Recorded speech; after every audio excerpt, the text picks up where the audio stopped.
This is not a rhetorical question. I am genuinely interested in how men would answer it.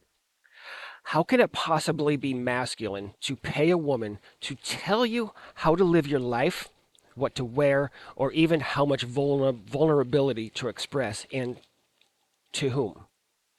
Please tell me if I'm wrong, but I would much rather have someone help me to be the best man that I can and want to be and be confident in myself rather than tell me how to change and mold myself to someone else's perception of what they believe will make them attractive to women. If women like me, great. If not, then it's just as well because I am not going to be someone that I don't want to be just to get laid. This is the contradiction of Sarah Dawn Moore's coaching service and many others like her. That really hits home with me and is almost never understood by a lot of men. They think that because they're making some type of step toward masculinity, that no step can be a bad step, right? But what she's doing is making her living teaching men how to be masculine while embodying absolutely no experience. She's telling men what she thinks is masculine and what they need to do to express that to women.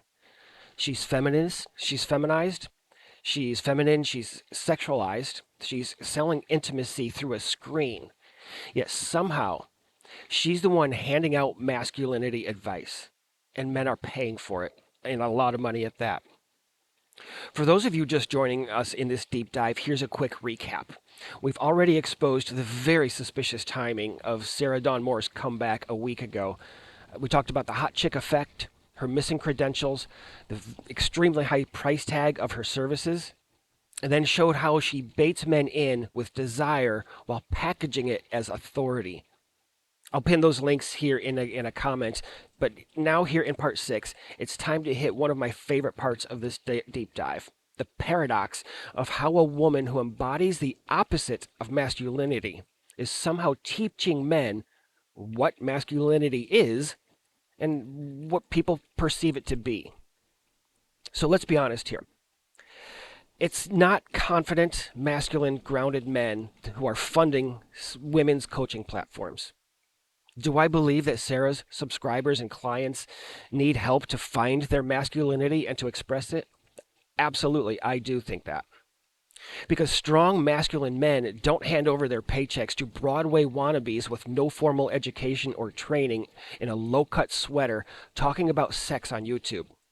They don't line up to spend $997 on recycled advice every week when they already know how to build their lives through discipline, risk, and sacrifice. No, the people who keep Sarah Dawn Moore in business are the weak ones, the lonely and vulnerable ones. It's the men who are already questioning themselves and already doubting their value. Maybe they're already broke and just tired and exhausted. And instead of lifting them up, her content just makes them more weak and more dependent, I think. Think about this for just a moment. A guy struggling to pay rent, watching grocery prices jump 40% in 3 years, maybe working 2 jobs or a side gig just to stay afloat, and he's wiring cash to somebody he has never met and has never lived his reality. Has Sarah ever walked into a divorce court and had her children ripped away from her? Has she ever paid for 3 dinner dates in a week? Chasing men who don't respect her, only to go home more alone and more broke than when she woke up that morning? I'd be shocked if she's experienced any of that. But those are the men that are paying her bills. Let me peel this back for just a little bit more, because this is where I think the core of the paradox is. Masculinity is not learned from a woman's validation or her telling him how he should be living his life. In fact, that is the opposite. It's not unlocked through the approval of someone who doesn't even live under the same pressures and circumstances. Masculinity often is built in silence, in sacrifice, sometimes reflective loss, and in risk, and long-term self-reflection. Yet Sarah sells the exact opposite.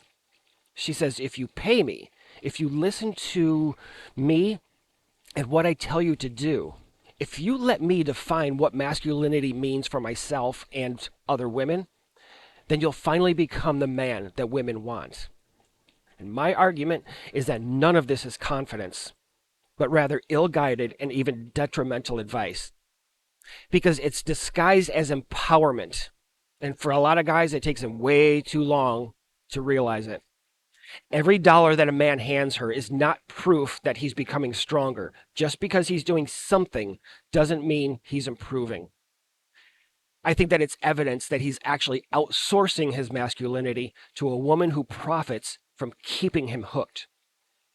So ask yourself this: what kind of men are most likely to be paying a woman online $997 for weekly group video calls?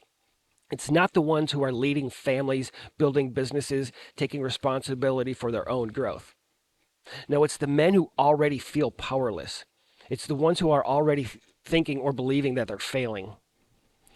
The men who hope that just hearing a beautiful woman talk to them, even through a screen, will give them back or even help them find their edge in the first place.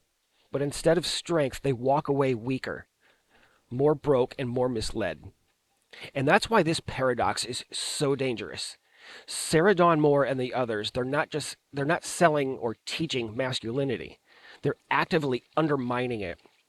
They're telling men that they're not enough, and then they're selling them the promise of being enough according to their untrained and unexperienced opinions, but only if they keep paying, only if they keep themselves in that funnel, and only if they keep watching or clicking and feeding the very system that thrives on their insecurity. So the next question is, if men keep getting weaker the more they buy into all of this, what is she really selling? And the answer to that is coming in part 7.